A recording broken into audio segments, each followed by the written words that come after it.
रामावतारात आलो, अरे नुसती मर्यादा दाखवली, एकदम स्ट्रिक्ट आहे, ते प्रेम देईन काही नाही असं. म्हणजे त्याच्यामुळे प्रभू कुठला प्रेम अवतारात, कृष्ण अवतारात आले. कृष्ण अवतार म्हणजे पूर्ण पुरुष म्हणलेला आहे. आता कृष्ण अवतारात आल्यावर पण लोकांनी काय बोललं, मर्यादा नाही. मर्यादा अवतार घेतला होता ना स्पेशल त्याच्यासाठी, त्याच्यात पटलं नाही म्हणून तर कृष्ण अवतार घेतला.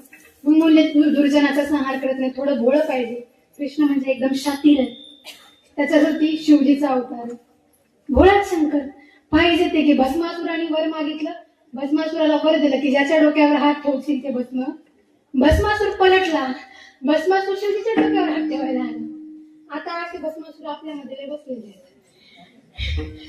कसं माहितीये का, आपण त्यांना पुढे घालतो, शेवटी ते आपल्याला भस्म करायला मागे येतात. म्हणून तेव्हा माता पार्वतीने शिवजीचे कान धरले की इथून पुढे कुणाला जर वर द्यायचा असेल तर आधी मला विचारून जण म्हणून, कारण तुम्ही भोळ्या काही मागितलं तर देऊन टाकता.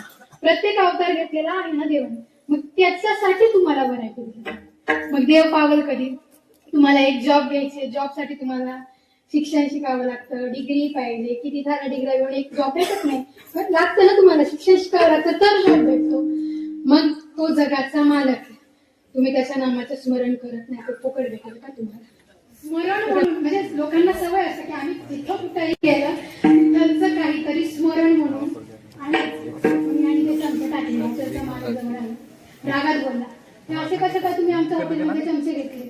तो बोलला, हे बघा मी चोरी केली. IPCच्या चोरी कशाला म्हणतात? मालकाच्या मालकीची वस्तू. आता मी काय वकील नाही, पण कीर्तनासाठी आम्हाला सगळ्याच गोष्टी डोकं घालावं लागतं. तर त्याच्या थ्रू काय म्हणते की मालकाच्या मालकीची वस्तू मालकाच्या माघारी घेतली तर ती चोरी ठरते. तो बोलला, मी तुमच्या समोर चमचे घेतली. चोरी कशी काय?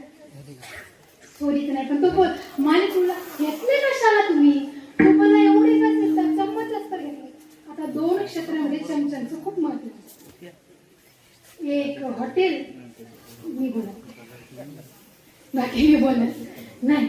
आता ते आता इथं मग घेतले कशासाठी? तो बोलला, मी घेतले, तुम्ही एवढे का चिडता? तो बोलला, हॉटेलचा मालिक बोलतो, हे बघा असं जर प्रत्येक व्यक्ती आला 2-2 चमचे घेऊन जात राहिला तर मला टकलावावं लागेल ना. तुम्ही आता हे चमचे तुम्ही गेले की आता हे आम्ही हे चमचे तसेच न धुता दुसऱ्या कस्टमरला देतो, नाही कळलं का? तसेच आम्ही दुसऱ्या कस्टमरला देतो. मग असंच तुम्ही घेऊन जाता यायचं, आम्ही कसं करायचं? तो बोलला, हे बघा एक तर मी चोरी केली नाही, दुसरं मला विचारायचं नाही, ते तुम्ही डॉक्टरला विचारा. तो बोलला, मध्ये डॉक्टरचा काय संबंध? त्याने खिशातून बॉटल काढली, बॉटल दाखवली, बॉटलीवर लिहिलेलं होतं, जेवण झाल्यानंतर 2 चमचे घे. एखादाही शब्द मिसिंग झाला की अर्थाचा अनर्थ होत असतो. म्हणून काय सांगतात, एखादा शब्द तिथे नसता त्या वाक्यामध्ये तरी तो आहे. इथं कीर्तनात येऊन जो व्यक्ती देवाचं नाम स्मरण होताना टाळी वाजवत नाही त्याला पुढचा जन्म स्पेशल टाळ्या वाजवायला भेटतो. तुमची कुठली तुम्ही कन्फर्म करायला, मला काहीच घेणं देणं नाही. आता राजांसाठी कोण आहे, कशी आहे, मी काय एलियन, मला काही शिंग फुटलेले नाही.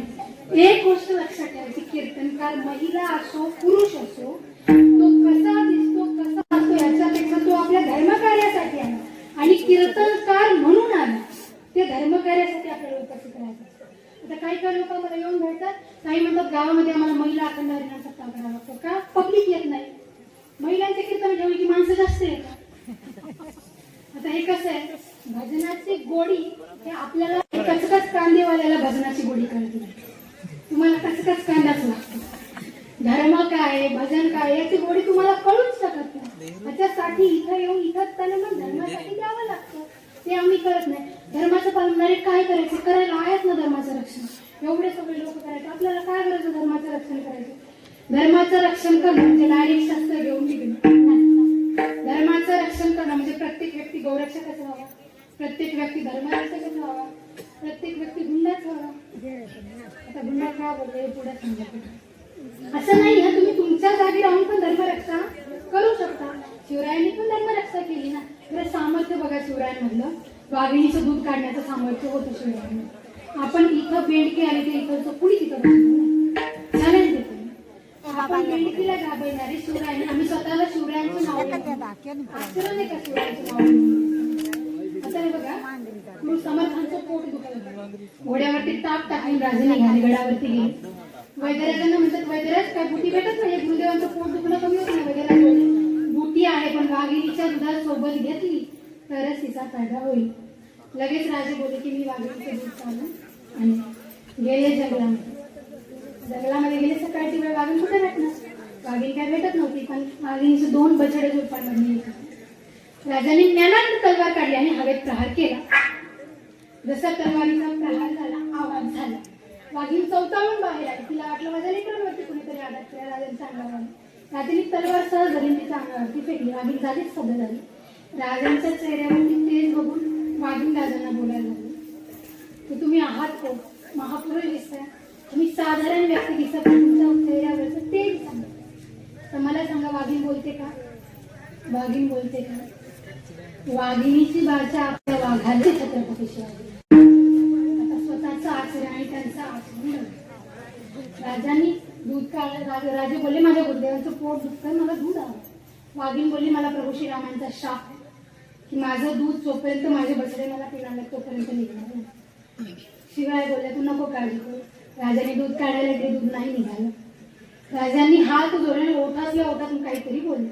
तसाच असताना स्पर्श केला, दुधाचा धारा गळायला लागला. तर ती वाघीण बोलली तुम्ही असं काय बोलले की तिथं प्रभू श्रीरामांचा शाप सुद्धा विफल ठरला. राजे बोलले की मी माझ्या गुरु तुकोबारायांचे अभंग बोलले. हे जे आम्ही कीर्तनासाठी अभंग घेतोय का नाही, या अभंगांचं सामर्थ्य गेलेल्यांना जिवंत केलं. या अभंगाने इतकं सामर्थ्य.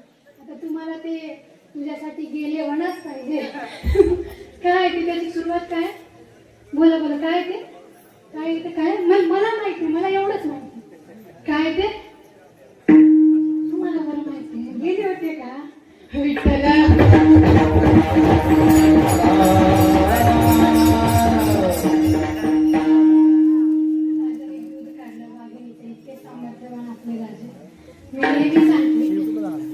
छत्रपती शिवाजी महाराजांनी अफजल खानाचा पुतळा,